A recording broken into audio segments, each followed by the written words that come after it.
Our next speaker will talk about how, with a little innovation and creativity, we can teach young leaders about disaster education. Our speaker is the Assistant Director of the Japan Foundation in Manila, in charge of Japanese studies and intellectual exchange. Currently, he oversees the Philippine programming for the Japan Foundation Asia Center's HANDS Project for Disaster Education. Please welcome Tetsuya Koide.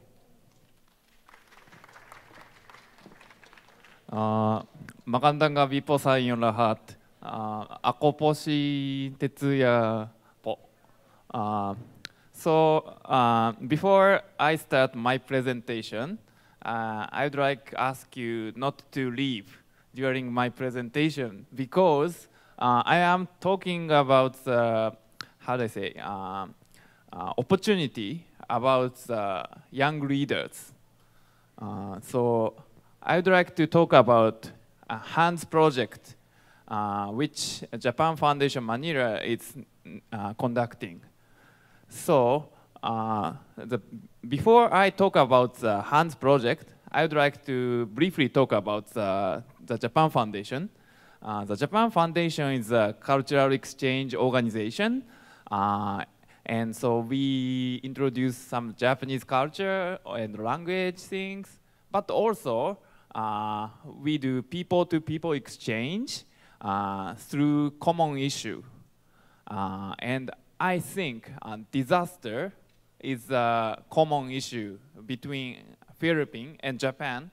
Not only that, also the ASEAN countries. So we launched HANDS project. And what HANDS stands for is hope and dreams. And so HANDS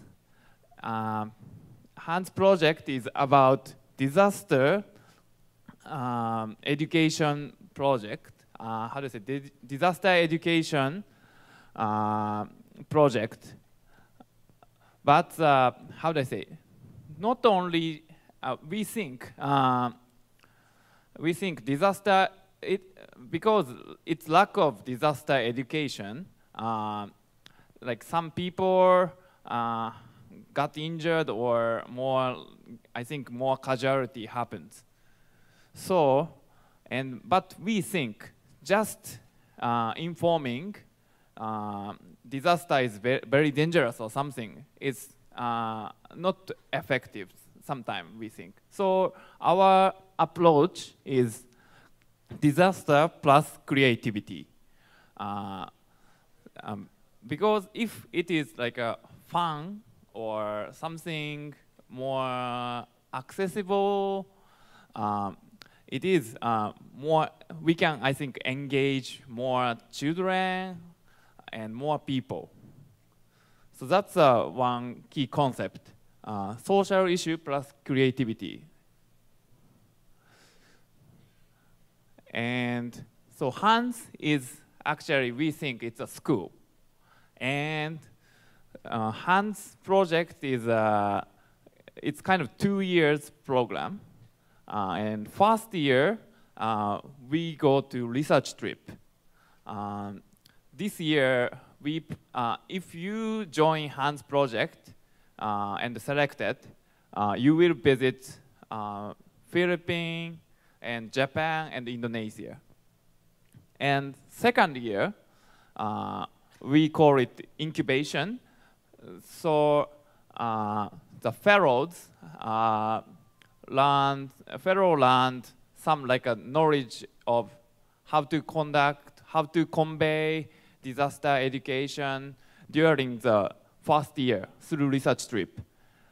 And next second year, fellow will conduct the action plan, they're expressing what they learned, and they try to do disaster education in their community and in their way.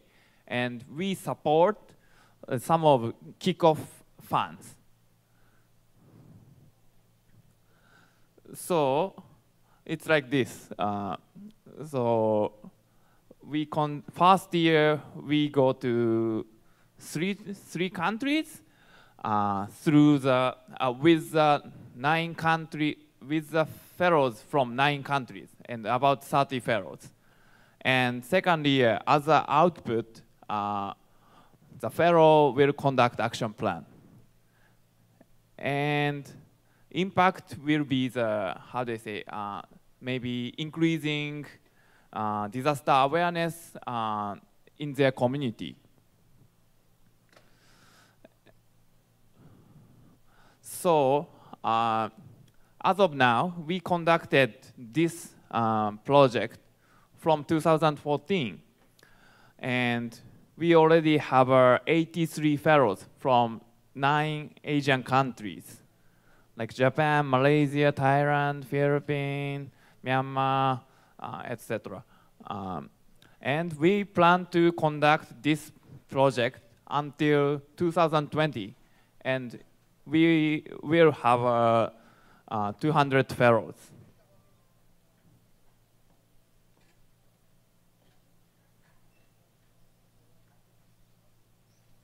Can we go video? And I would like you to introduce our video. Audio? More interconnected people and then collaboration between each other without no judgment, and then we can support each other to be themselves and be authentic and being true to who they are. Different intention of the human beings, how it can be also formed together. This has opened my mind They like are a parachute. To accept differences and respect them. Relating to this project, right now in this hands, so everyone's kind of trying to explore that what it means for us, what it means for the community, what it can be related to your own society back at home, and then hearing out what relates to the community. Sometimes it reflects back to yourselves, reflects back to the environment, and then all the different elements really connect in the very end. And through this experience at hands, I'm able to understand things in a more clear fashion. I'm incorporating new different things like arts, crafts, and play therapy. To help communities be more disaster resilient and assist in their environmental education programs. Through that process, I could make something new, something interesting, or something meaningful for the prevention of natural disaster.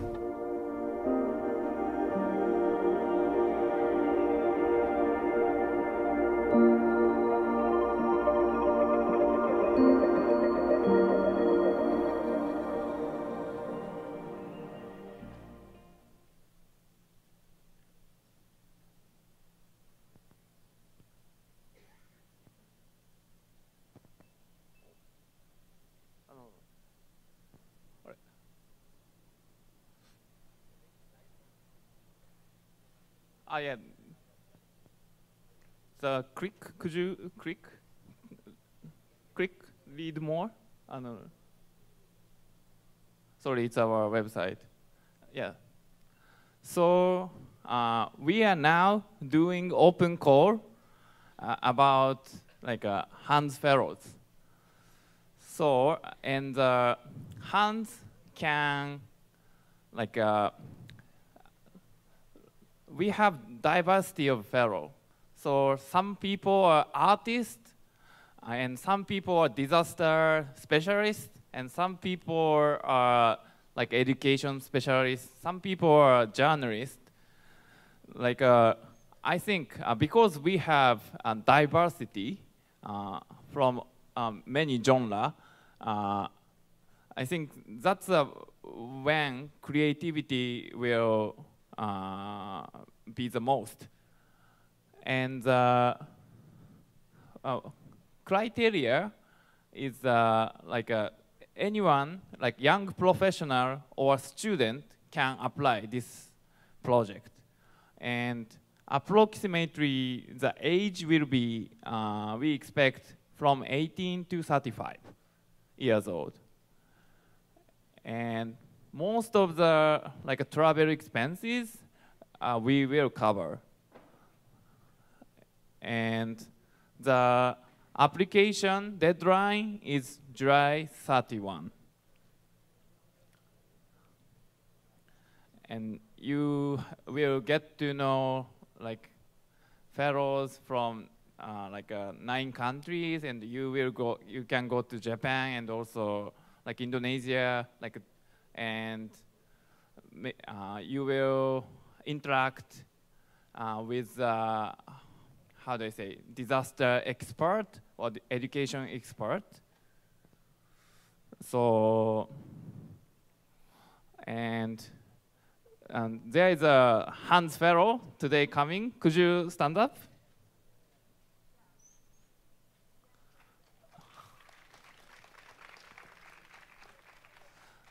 Yeah, so they are third batch fellows.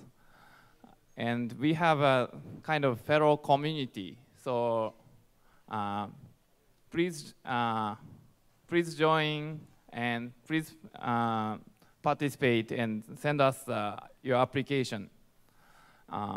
If you have any question, please approach me or fellows. Thank you very much. Maraming salamat po.